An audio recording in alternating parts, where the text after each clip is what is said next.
Hi everyone, this is Sharon Butler, also known as Coach Mom. My last video I discussed information about NCAA requirements for Division 1, Division 2, talked a bit about the clearinghouse, also known as the Eligibility Center, and also gave some information about reclassification, core courses, etc.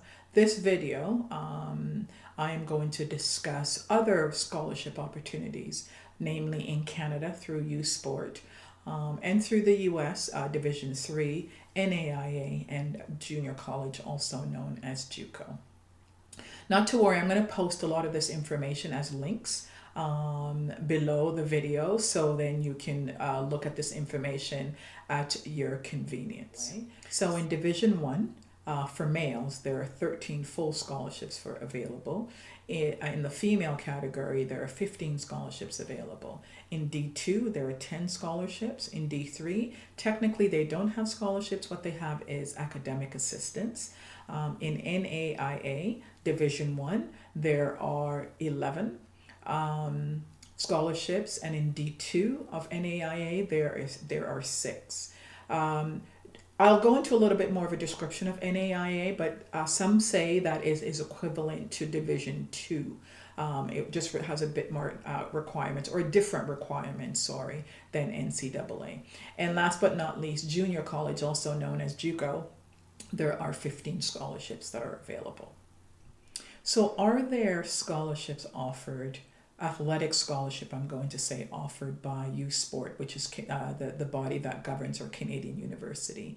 The answer really is yes and no.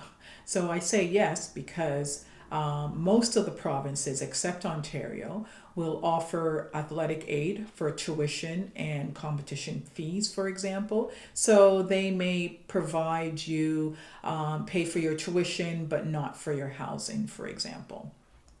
That's different in Ontario. Ontario, it really is what's called an academic scholarship, because technically you've got to have an 80% in order to access the athletic financial aid, which is in the amount of roughly $4,500. Yes, there are other things that coaches can offer in Ontario. Work study, I know when I played at the University of Toronto, there was work study that paid me, so to speak. So that was helpful. Obviously all apart from OSAP, so we're not really factoring in OSAP into this conversation.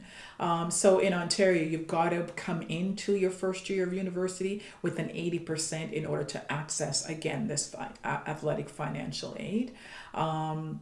And then in your second year and beyond, you need to maintain a 70% to continue to access these funds. The other piece that I know that most university coaches, whether in Ontario or other province, will offer is to do sports camp. So if you work sports camp in the summer, you can possibly make $4,000 or $5,000, which obviously is going to assist you towards your schooling and your education. So that's what I mean by yes and no. I know even when I was coaching at the college level, I was always in awe that the other provinces, other than Ontario, offer the student athletes more. Now that I haven't been coaching, I know that that's gotten better, but out west particularly always offered their athletes a bit more than they did in Ontario. Again, Ontario's gotten better. So now that I've explained the athletic scholarship opportunities within USports, I'm just going to go down the line and explain the others. So for example, Division 3. Division 3, you get academic scholarships. So there are technically no athletic scholarship. There are great universities in Division 3, just like there are in all the different divisions, and obviously in USports. But again, it's academic scholarships, not athletic scholarship. So the next scholarship that I want to discuss is NAIA, which stands for National Association of Intercollegiate Athletics.